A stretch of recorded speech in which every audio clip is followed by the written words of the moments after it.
Cuckoo, cuckoo, cuckoo. Longlegs, which was released in 2024, was rumored to be one of the most terrifying horror films of that year. Since many people were talking about it, I became curious and decided to watch it. Turns out, wow, it's really tense. Instead of much ado, I just put on my earphones and started listening. The story begins with the scene of a car stopping in the front yard of a house. From inside the house, a little boy looks curious and decides to check the car's whereabouts.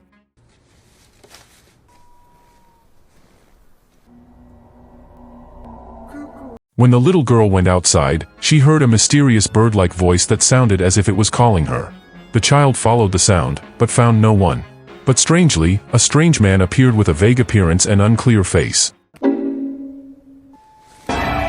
The man claimed to be bringing a birthday present for the child. Suddenly, She is. jumping 20 years later, the audience is introduced to the main character named Lee Harker, or who is familiarly called Yuli. He is a new agent at the FBI who is still green in the world of investigation. That day was his first day on duty. Although still a rookie, Yuli immediately gets a mission to arrest a suspected criminal in a housing complex. Somehow, Yuli seemed to have a sharp intuition and immediately pointed to the suspect's house without clear information. When he proposed to check the house, his colleagues refused because Yuli's decision was only based on a hunch. We should call it in. Not wanting to wait too long, Yuli decided to act alone and investigate the house first. When another FBI colleague began to inspect the house, Take a look at that for me. in that precarious situation, Yuli was forced to enter the house and found the wanted man sitting calmly while saying that he intended to surrender himself. Don't move. I won't. After the incident, Yuli underwent a series of psychological tests. In one session, he was asked to answer a variety of strange questions that apparently aimed to explore his abilities. Camera. Legs. Mother. Father. Piano. Tiger. Door. It was revealed that Yuli had an unusual gift. He could see things that normal people couldn't see. He has a sixth sense. Thanks to her sixth sense ability, Yuli is eventually paired with a senior agent named Carter. They are both assigned to investigate a serial murder case that has been going on for 2 decades. Until now, not a single clue has led them to the culprit. What makes this case suspicious is the pattern of the crime. Each incident always involves a family as victims. The husband, under unusual circumstances, kills his wife and child first before ending his own life. If the culprit is indeed the head of the family himself, then why is it called a serial killer?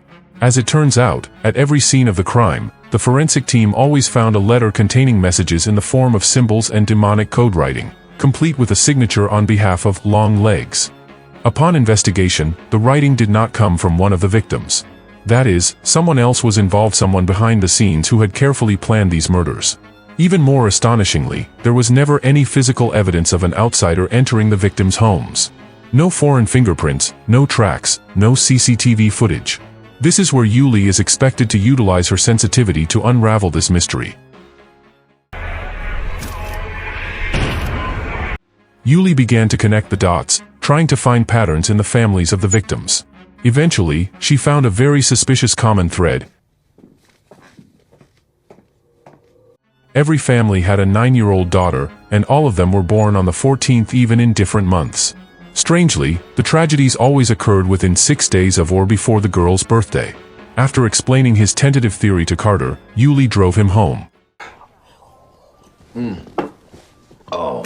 Carter, who had been drinking heavily, was greeted by his wife and daughter Ruby. Ruby, who is innocent and cheerful, thinks Yuli is a close friend of her father and immediately invites him to her upcoming birthday party. Nice to meet you, Harker. Hi, honey. After saying goodbye, Yuli returns to his home, which is located in a remote area, far from the crowds, and there is not even a convenience store nearby.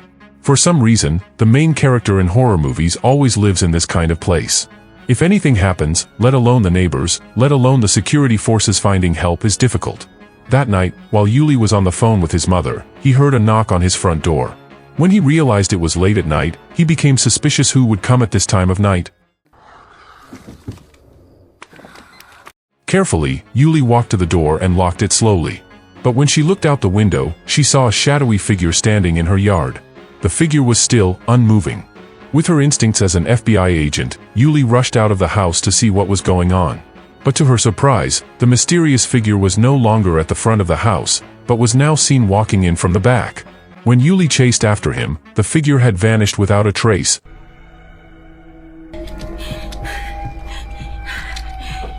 But left something terrible, a birthday letter addressed to himself.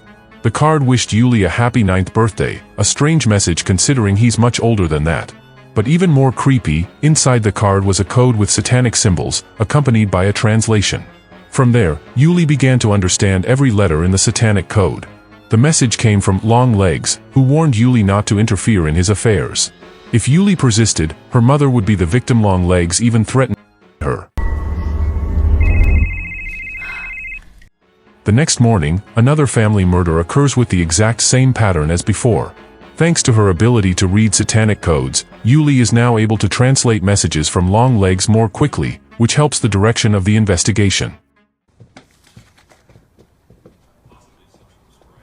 In the midst of her busy schedule, Yuli continued to receive calls from her mother, who routinely asked how she was doing. The mother, who is known to be religious and very devout, also always reminds Yuli to keep praying. It was an interesting contrast, the spiritual world meeting the dark world that Yuli was facing. Lee, honey, our prayers protect us from the devil. I know. Night fell, with no time to relax. Yuli was still struggling with the pile of data and evidence he had collected. He began to record all the dates of the murders using a linear calendar, and after connecting everything, he found that the dates formed an inverted triangle, a symbol known in the occult. However, the symbol was incomplete. There was still one date missing to complete it. The next day, Yuli immediately reported her findings to Carter. Upon further investigation, they found an old case where a girl named Carrie had survived a similar tragedy. Now, Carrie lives in a mental hospital due to the deep trauma she experienced. Carrie's at school, so she survives. Wasting no time, Yuli and Carter drove straight to the Carey family's former home. As soon as they arrived, Yuli immediately sensed the evil aura surrounding the place. Her sixth sense was at work again. As they probe deeper, behind the statue of a cross in the house, they find a mysterious chest. Inside was a creepy doll designed to resemble a girl.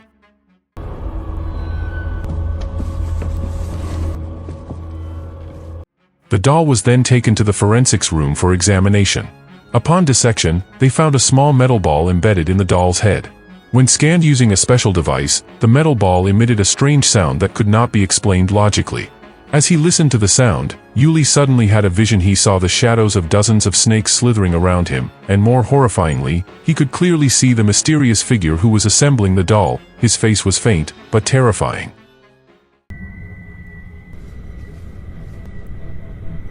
At the same time, someone can be seen driving a classic car towards a psychiatric hospital where Carrie, the girl who survived the previous tragedy, is now being treated. And who exactly is this figure? Yes, none other than Long Legs, Long Legs. Without further ado.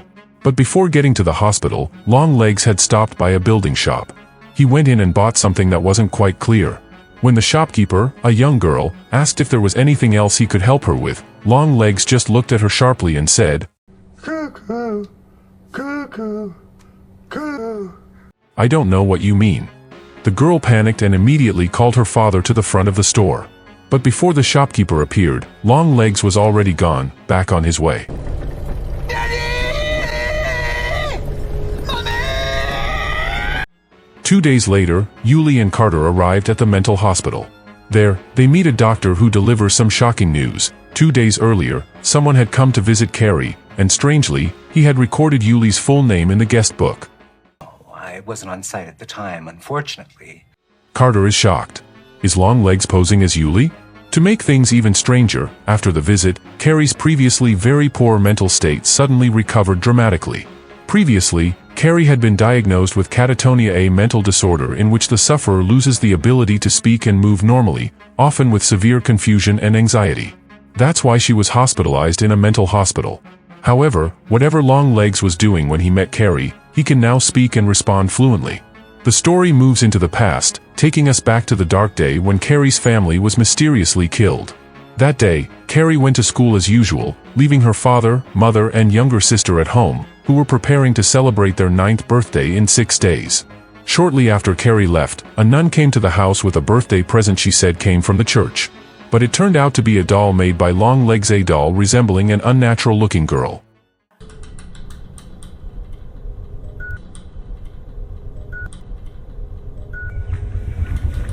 From then on, everything changed. Carrie's family seemed possessed. Her father suddenly slaughtered all their farm animals, then killed their own daughters, including a visiting priest.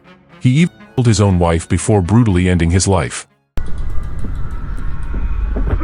When asked about the visit 2 days ago, Carrie suddenly showed an excited expression. He admitted that he had been waiting for Longlegs for a long time and was even willing to do whatever the creature told him to do, even if it meant jumping out of a window.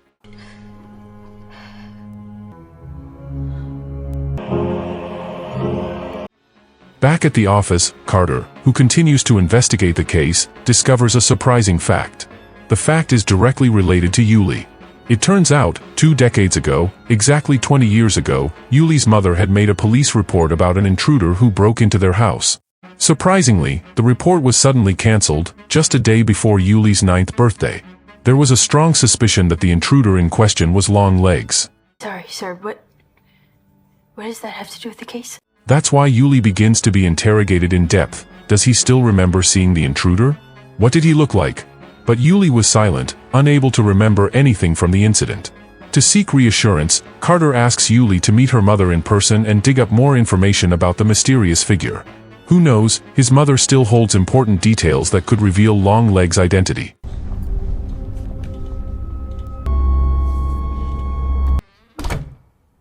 Arriving home, the mother welcomes Yulie with a warm hug. But the warmth quickly turned into strangeness when the mother again asked a question that she seemed to have asked many times. "Yulie, do you still like to pray?" Yulie answered honestly, "I never pray anymore, Mom." Instead of being disappointed or sad, the mother laughed out loud.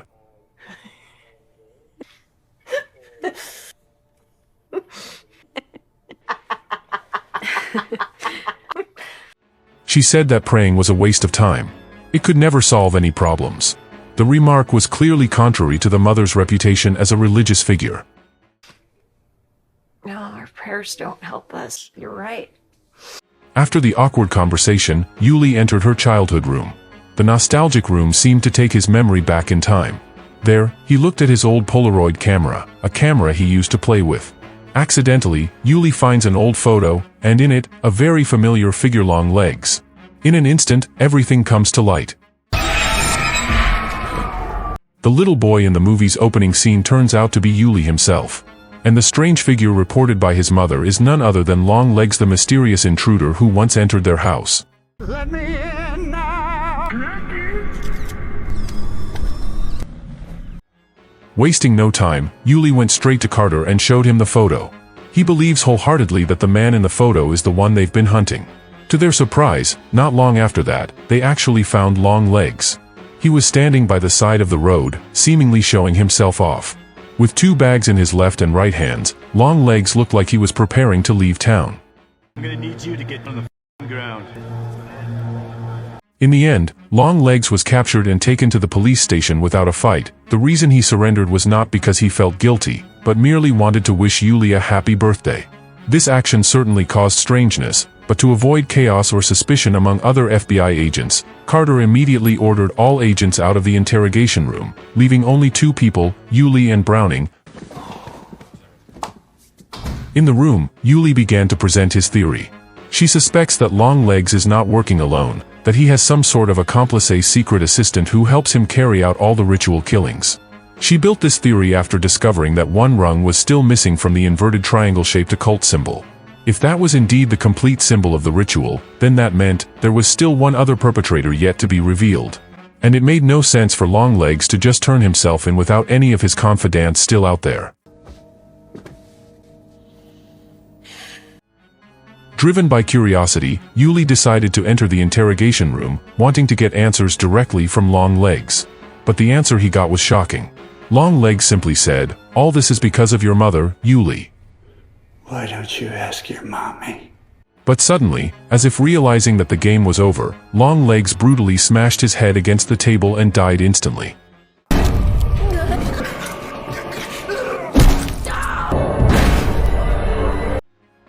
This desperate act threw the room into chaos. Carter, who heard the news, was furious with Yulie for dragging the case into the realm of the mystical and supernatural, as if everything could be explained through demons and supernatural beings. The situation worsened when shocking news came from the psychiatric hospital. Kiri, the patient previously referred to by Longlegs, was found dead after jumping from his bedroom window. All of these events happened on the same day. No black magic, no voodoo, no nothing. Still in turmoil, Yulie and Browning decide to investigate Longlegs' last words, which had mentioned Yulie's mother. They immediately went to the mother's house to see if she was involved. Once there, Yulie immediately entered the house and looked for her mother. But the house seemed deserted, until suddenly, without warning, the mother appeared and shot Agent Browning viciously. Yulie, who witnessed the incident, could only be transfixed, shocked beyond belief. As Yulie chased the fleeing mother into the backyard, he saw an odd sight. The mother was standing with a gun pointed at a doll. But it wasn't just any doll, it was a doll made to look like little Yulie, complete with a similar face and hair. And when the mother shot the doll in the head, there was a small explosion in the metal part of the doll's head. Thick black smoke billowed out of its head, and strangely, from Yulie's head too. Yulie collapsed, unconscious on the spot. In his unconscious state, the memories of his past began to unfold. Flashes of his childhood came flooding back. She saw her mother being attacked by Longlegs at that time, and was given two terrible choices: let little Yulie be killed as a ritual sacrifice, or the mother must become Longlegs' accomplice forever. In exchange, she will have to help him. In order to save her daughter, the mother finally gives in and is willing to become Longlegs' tool in every crime. Another shocking fact is also revealed: Longlegs has been secretly living in the basement of their house.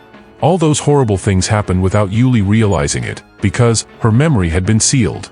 She lived for years without knowing that darkness had been lodged under her own feet. It turned out that for 2 whole decades, Yulie's childhood memories had been sealed and stored in a black metal ball that was inserted into dolls that were always made to resemble the daughters of his potential victims. Longlegs, with his magical powers, created the dolls not just as symbols, but as a medium for curses. Any child who received the doll would slowly become possessed, lose consciousness, and indirectly, make their family surrender them as a sacrifice for Longlegs' perverted rituals. What makes things even darker is the fact that Yulie's mother is the one delivering the dolls. She disguised herself as a nun, an appearance that earned her the trust of many families. She said that the dolls were gifts from the church, so none of the families dared to refuse them. It happened the way he... When Yulie finally woke up from her stupor, she realized she was in the basement that had been Longlegs' secret headquarters. From upstairs, a phone rang. It was Carter. He was calling to give her some simple news. Today was his daughter Ruby's birthday. The news instantly brings Yulie to mind. Ruby turns 9 today, and that means Ruby was the last victim needed to complete the inverted triangle. Longlegs' horrific plan isn't over yet, even though her body is dead. Wasting no time, Yulie rushed straight to Carter's house.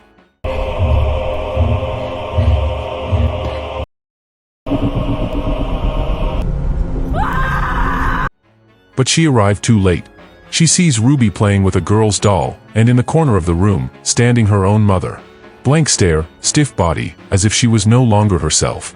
When Carter and his wife entered the kitchen, Yulie looked at her mother and asked in a desperate tone, "Why are you still continuing this ritual? Isn't Longlegs already dead?" However, her mother's answer made it clear that she was out of her mind. This ritual must be completed, Yul, so that our souls can be saved from the torments of hell. Those words were definitely not those of a mother who wanted to protect her child. They were the words of someone who had been controlled, possessed by an evil, misleading spell. And the chaos reaches its peak when Carter emerges from the kitchen, blood on his hands. He had just killed his own wife, who was already completely unconscious from the possession. Yulie has no choice. Trembling, he is forced to shoot Carter to stop his madness. Not only that, with a heavy heart and tears flowing, Yulie shot his own mother. It was a devastating decision, but she knew it was the only way to stop this circle of hell. That left only Ruby, who was still in a possessed state, and the mysterious doll that remained intact.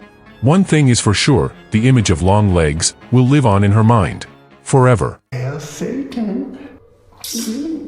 End. The message to viewers of this movie is, be careful when accepting something, even if it looks like an innocent gift.